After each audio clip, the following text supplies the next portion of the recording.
Welcome back to the Fixed Ops Roundtable. I'm Sarah Vantine here with Ted Ings. Today we have the Zapmoto panel, and Ted, we're really seeing a lot of innovation coming from Zapmoto. We are, Sarah. Remote services are hot. Clint Curtis, the founder and CEO of Zapmoto, is here with us. Clint, welcome back to the Fixed Ops Roundtable. Oh, man, so good to be here. And if I'm not mistaken, I think Sarah and I are going to see you next week out in Las Vegas at the NADA show. Yes, yes. I'm expecting to see you with a drink in hand at the craps table, just wasting your life away, but maybe squeezing in some NADA visits. But yeah, I'm excited to go down. All right. Well, I know when you're on the floor, you're going to be in the North Hall. I see a booth number scrolling across the bottom of the screen. Everybody, if you want to make, as part of your NADA plans, a visit to see Clint at Zapmoto, booth 7847. And Sarah and I will be there. Also, you'll see us with Clint, and we plan on having a great show. In the meantime, Clint, want you to bring us up to speed. Talk to us a little bit about things we're seeing now in the industry with customer experience. Customer expectations are changing, are they not? And the convenience factor is huge right now. Oh yeah, no, it's funny how I've been in this game now for going on 3 years, and just the changes that have happened in the last year have been insane as far as adoption. Where the customers expect us to meet them where they are, obviously, right? Whether that be via mobile or pickup and delivery, it's just it's interesting to see other OEMs jump in and try to figure out this problem as well, because Ford's been leading the way, obviously. But God, we just feel serendipitous luck that we're in the right spot at the right time while this is happening. Clint, is there a difference between pickup and delivery versus mobile service in the customer's eyes? Yeah, I think there is. I think that obviously there's the peace of mind that when a mobile experience happens, that they aren't going to be without their car, that something's happening there, in their driveway. I know also that from the dealership perspective, there's a little bit of risk there, right? But there is a nice thing that comes with that retention piece, right? When you service the vehicle just at their home or office. But we see also different metrics with pickup and delivery that are really cool. With the customer spend is way, way higher when the vehicle's picked up, because you can only upsell so many things with a mobile tech in somebody's True, driveway. true. You Yeah. know, so there is something to having that vehicle in the service lane, in the service bay at the dealership, to just make it easy for it to get there. Sarah, I know you've got a couple questions on dealer operations for Clint today. Yes, and Clint, we're seeing so many dealerships, you mentioned Ford, but we're also seeing other OEMs now realizing that this is a really great opportunity to have strong customer retention with mobile services. So I'd love to get your take on, specifically the fixed ops profitability. There's some debate, there's the expense, of course, of the van and the technology and all those pieces, but how do remote services impact the overall fixed ops profitability in your opinion? Yeah, so the name of the game is retention. When you talk about mobile service, you're not really competing against other dealerships. You're really just competing against the quick lube places, the Jiffy Lubes, and things like that. And those Jiffy Lubes only offer those small little repairs. So what we see is the life cycle, the ownership cycle of the customer. Let's get that vehicle serviced and get that relationship with the customer as quickly as possible. A lot of times that is via mobile service, right? But then on top of that, that eventually, as through the life cycle of that customer, that vehicle is going to get a little bit older, and then more services are going to need to happen, and those are going to need to happen in the dealership. So it's really a two-prong approach, and one builds on top of the other. But when you set the standard where the customer expects that level of convenience with mobile service, you have to have a gateway to pickup and delivery, because they've already been accustomed to, hey, yeah, I'm not going to leave my couch, or I'm not going to leave my office, and this is just going to magically happen, you know. And so when you transition from one to the other, it's got to be a smooth transition. And literally, they both, not to go 6-7 on you, right? But they both go hand in hand with each other. Well, and Clint, in talking about this, it's really an interesting debate because we've had, some dealerships, like of course Ed Roberts with Bozard Ford Lincoln, that have expanded, and Jim Sabino, and we just have so many, really powerhouse mobile service teams. But one of the questions that's come up quite a bit is about shop utilization with field services. So, what are some of the ways that you balance shop utilization when it comes to that? Yeah, so it really, when we started building our product, we were exclusively in the pickup and delivery space. And what we've seen though is that there was friction between the two. To your point, when you're talking about shop utilization, obviously the argument for mobile service is it's a lot cheaper to build a $120,000 truck that can go out and fix somebody's cars on site, as opposed to build, an extended, 3 or 4 bays at your facility, because you got the real estate, the construction, and things like that. Um, but at the same time, the it's really interesting that the economics don't always fall the way that the dealership is accustomed to. It really is an investment in a customer relationship. And if I'm looking at, like, I'm going to send out and spend, $25,000 in marketing materials on a bunch of mailers and stuff, from 1985, I'd probably ought to look at maybe just using my existing customer base and customer data, getting on the phones and getting and servicing more customers via mobile and pickup and delivery.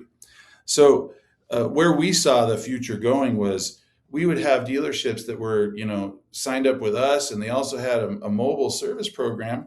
But then our AI, part of what we do is we'll reach out to their existing customers, and we'll schedule or transition them to pickup and delivery. And we saw, oh, wait a second, people coming in over the top and in the store and saying, oh no, let's convert that to a mobile appointment, because they Hmm. have these investments in these trucks and they want them on the road. And so we saw, like, oh, wait a second, these things should not be in friction or contrary to each other. It's all the same goal, which is customer retention and higher spend, right? Get them to spend more money with you and keep them happy and keep those good surveys. So then we're like, okay, we already have the foundation with our pickup and delivery tech stack. What can we do to take the lessons we've learned them and apply? So now we've got, kind of an all-in-one platform that manages both sides of the equation, so they can work, with in conjunction one with another, as opposed to against. Makes a lot of sense. Clint, Zapmoto uses AI, okay, and that's certainly the big buzzword. And folks going next week to Las Vegas are going to hear a lot about that. But why don't you take us through that? Where does AI, or if you will, automation, where does it make the biggest impact? How are you using it, and how are you making this more seamless by doing that? Yeah. Um, AI, AI, AI. There we go. Now everyone's going to be paying attention, right? No, I think it's been which this is what happens with new technology a lot of times when we look, at the past with the internet, even, right? Especially in automotive, you see a new technology come out, and all of a sudden everyone's like, oh, we got to do this, but what do we do? And they just start throwing stuff against the wall. Everything that we've built utilizing artificial intelligence, we have an advantage because we have the saying that you do it manually until you can't.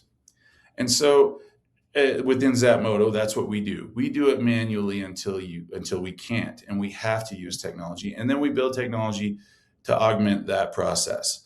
And so what we've done is we've built from a firm foundation of customer communication, first being, okay, what is the monotonous conversation that's almost the same thing every single time? And really, literally, when we started, I remember, like, when we started doing pickup and delivery, I would sit in a cubicle next to the service director, his desk, and I had a printout of all the appointments for the next day, and I'd just call the customers and say, "Hey, see your I see your F-150's coming in tomorrow. would you like us to pick it up so you don't have to bring it in? And that was the genesis of it. Oh, wow. And then you go, okay, now we've got, 700, 800,000 of these conversations happening, in a given period of time. Well, the AI can learn a lot from that, but the goal is very, very simple. Take that customer from an in-store experience to a remote experience, right? That is an easy outcome that artificial intelligence can understand. The problem I feel like with AI, especially in the car business right now, is it's trying to be everything to everyone all the time. And I understand, like, when you come in and you're pitching, venture capital guys and investors a big, big vision, that you got to say, hey, we're going to put in this artificial intelligence and it's going to take over all these, these jobs, and you're going to save all this money and it's going to be amazing and it's going to, well, there are so many variables in a in a dealership. And Sure. there are so many different conversations that are happening. And if a customer catches wind that it's talking to AI, guess what happens? They get pissed. They get mad, right? And so our approach has been, let's figure out a scalpel approach to how to implement artificial intelligence in customer interactions that is very, very, very just A or B. But then build it from the ground up with that starting point, but then add in, personality, conversation, things like that on top that makes it feel real and lifelike. Uh, that's the way the AI is I feel like is going to be applied. The dealerships, instead of launching this stuff to be everything, everyone to just handle everything as a one-stop shop, it needs to be a scalpel approach with one agent handling this interaction, one agent handling this interaction, and that's how we're building our stack. Because we want to use it first and do it manually until we can't, and then go from there. So, Clint, you've got a remote services platform. Take us through it. If I'm a dealer watching this today, um, maybe not yet into remote services, but obviously a lot of talk in the industry. My peers are all in pickup and delivery. How do you help a dealer get started? What are the steps? What do you do at Zapmoto? What's the secret sauce that our dealers need to hear that you could share with us today? Bold question, Ted. No. So yeah, what we see, and where we position ourselves more than anything is, uh, the, it's easy to sell software. Okay. I like to call them gym memberships, especially here at New Year's, right? Like, everyone's got a new resolution and joined a cool gym. Did you join any gym on the first, Ted? I No, know you're already in great shape. well, far from, but no, I did not. As a matter of fact, this year, no. Sarah's shredded. I mean, I Sarah, know you she. forget about it. I know. I know. Yeah, yeah, yeah. So I don't even ask her. I know that she's been in the gym for the last 10 years at least. Anyways, but you She's join these picking on gym. me, Sarah. At the beginning of the year, we join these gyms and we sign up. We're like, yeah, we're gonna do this. This is gonna be amazing. And then, like, I think the average person breaks their resolution on the seventh, is what I read somewhere or heard on the Today Show or something like that. But and then they're continually paying for this, right? Yeah, And the that's right. gyms, they're actually built their business on that, knowing that a large percentage of people will pay their $20 to $100 a month and never come in. Never Well, come I in. feel like SaaS is the same way, right? Like, we come in, we're slick talking, and we're going to show you a bunch of cool graphs, and it's going to be amazing. We're going to make all this money for you, and then you're going to sign this contract. You're going to use it for 2 days, and then we're never going to talk to you again. But we have your credit card number, so we're going to pound that card every month. I mean, I used to be a dealer, right? And so I feel like I knew the tactics, and I just wasn't interested in building a company that was selling gym memberships. So we come in and we are very, very committed to implementation. We're committed to come in, show you the tools that we've built, but then make them so easy that you can't help but use them. It's like, you have to make your product like for water. Water will always find the easiest place to flow, right? That's where it's going to go.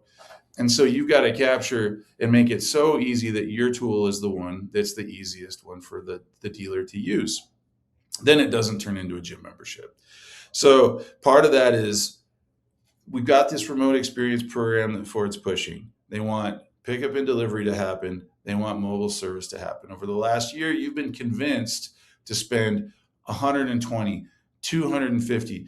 I mean, not to call out Ed, but I mean, he's spent, hold on, let's do it, probably somewhere more in the realm of like, A lot of math. $15 million to buy a bunch of vans, right? Well, Um, you've invested this money. Okay, now how are you going to get this used? And the way that we come in and do it, we say, hey, you've got people, you've already got appointments. Let's get those converted. Let's fill that truck schedule up and convert it for you. And then the extra peeps on top of that decide, hey, yeah, I want a mobile experience. Well, sorry, the schedule's full, but you know what? We're going to pick it up for you. And then they say yes, and then we'll provide, and that plugs into our driver services, right? That's how we move this forward. It has to be so easy because the dealerships, they've got too much going on. They've got too many things they're managing, and to implement this process and use these tools, it's really really really hard when you're running an emergency room for cars. So we want to be the grease in the wheel, make that nice and smooth and frictionless for the customer and the dealership. That's our approach. Well, the frictionless point, Clint, is so timely because that is, I mean, we're seeing customers, defect from dealerships when the process gets too cumbersome. Even, just booking an appointment online sometimes that's a challenge because again, you just, well, I don't want to click through all this or it's hard to look at it on my phone. So, as this conversation continues to unfold, and Ted, I think we'll have to look back at this 4 years from now as well, and see if the crystal ball was correct. But Clint, what do you see, in the future for fixed operations, 4 years from now in 2030? Yeah, the real fascinating thing for me when I think about the future is the relationship between the manufacturer and the dealership, because there's this internal struggle or debate between the two as far as whose customer it is, right? Is it Joe Bob Ford's customer that's coming into the service department and they bought that Ford? Or is it Ford Motor Company's? Is it Jim Farley's customer? And both can be true at the same time. But I think what we're going to see is because the dealerships have been slow to adopt the customer behavior, and incentives aren't the only, or are pretty much the only lever that the OEM has to push behavior, right? They can use incentives or subsidies, or they can, use allotments even, on the sales side. Like, hey, if we're just going to give you a bunch of turquoise, Chevy Silverados, you want some whites and some blacks with leather seats, you're going to have to play ball with us. That's the other lever they have, right? But that's super extreme. I know that, like, we love our OEMs, we love the dealers. I'm not being disparaging to either. But I think what you're going to see is the OEMs continue to build their own technology to try and manage the customer experience from the top. Obviously, Ford has pushed the Ford Pass. It's interesting, though, in the literature recently, that in the news recently, that the manufacturers are moving away from Apple CarPlay. And so, that tells you a lot. That says, okay, like, we want our cars to be an iPhone, but we want them to be our own iPhone. Why? Because we want to manage the customer experience from front to back. okay. I don't know if it's going to work. It feels like they're playing from behind, and we're Yeah. so accustomed to the interface that we see, in our phones, that we like to see that in the vehicles as well. But I think that I think that this is the way and the play that they have to try and push the change that the dealerships just sometimes are not willing to push at scale. We're going to have the innovators like Jim and like Ed, that are all in and they see it. But Jim and Ed cannot push this stone up the mountain by themselves. That's one location.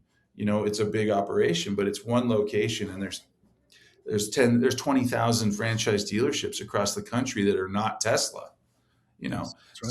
so I think that we're going to see OEMs try to grab more and more real estate via technology that's embedded in their vehicles. I think they're going to try and push and find a place on the phones of their customers.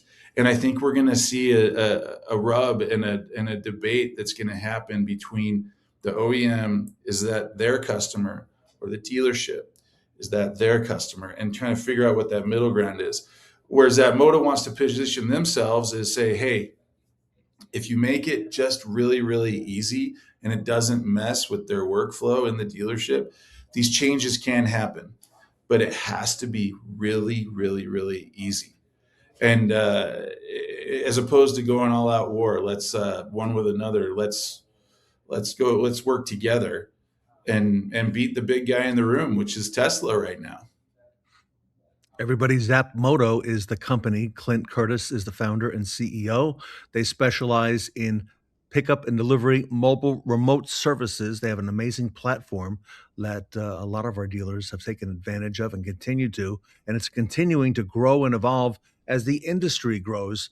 Clint, you're going to be in and Zapmoto will be in ADA at the Las Vegas show next week. I see you're going to be in the North Hall, 7847. And any big announcements coming that you want to share with Sarah and I here today while Yeah, we're no, talking? this remote services platform, Okay.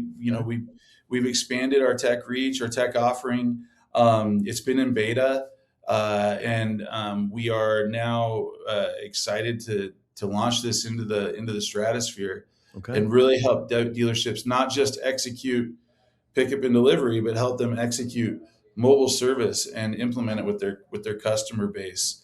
And so I think this is the way that the company was built, and this is the next step in that evolution. And we're super excited. We feel like we have a great customer base, great dealer partnerships that have worked hand in hand with us.